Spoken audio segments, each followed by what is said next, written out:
On this episode of My Strange Addiction, we're dealing with Romeo of the Montague house. His strange addiction is love. We interviewed his parents to find out more about this toxic addiction. It started when Romeo was 3 years old.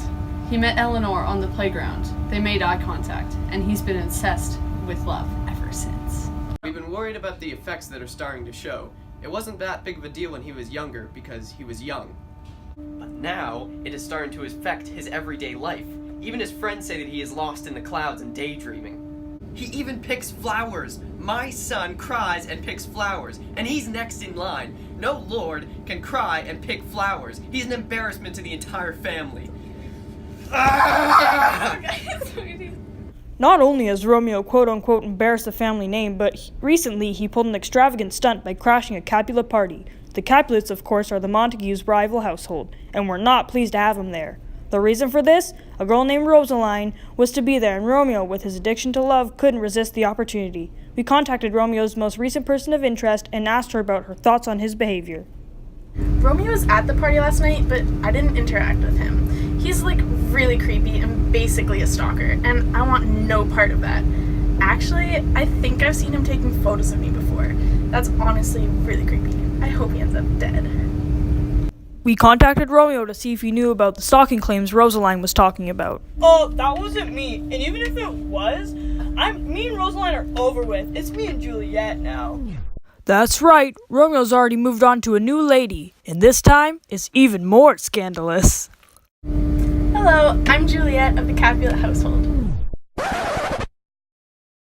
You heard that one right. She's a Capulet. I met Romeo yesterday. He comes off very strong, but I think we got a good thing going here. The only thing I'm worried about is that we're moving a bit too fast. Yeah, we're getting married tomorrow. With the recent claim of marriage, we sent Romeo to see a doctor. Not just any doctor, though. A love doctor. Hello, Romeo. I'm Dr. Apothecary. I'm a specialist in the science of love. What seems to be your problem? Personally, I don't see a problem, but I have to be or else the episode won't air. Well, okay then. I guess let's start with you telling me who your last partner was and who's your latest partner now. Well, my last partner wasn't a physical relationship, but more of a paper one, as in she never actually knew who I was. But that's over with when I met Juliet last night. We're getting married tomorrow. Oh. Yeah, there's no hope for him. Despite the doubt from Dr. Apothecary, Romeo and Juliet have still gone through with the wedding.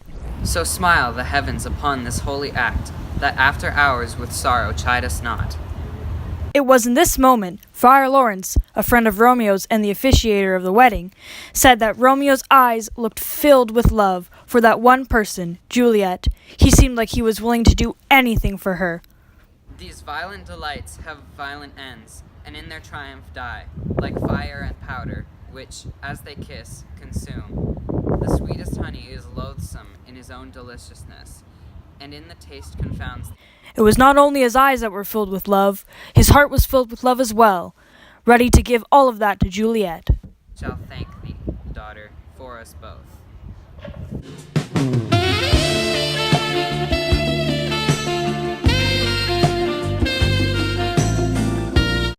Friar Lawrence's final statement on the matter is as followed.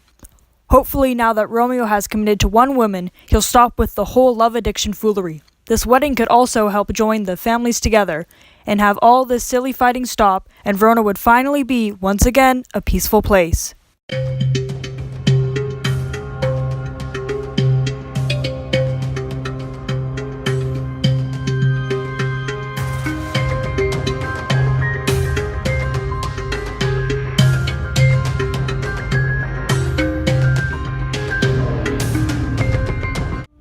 My son Romeo's love addiction would eventually get him killed.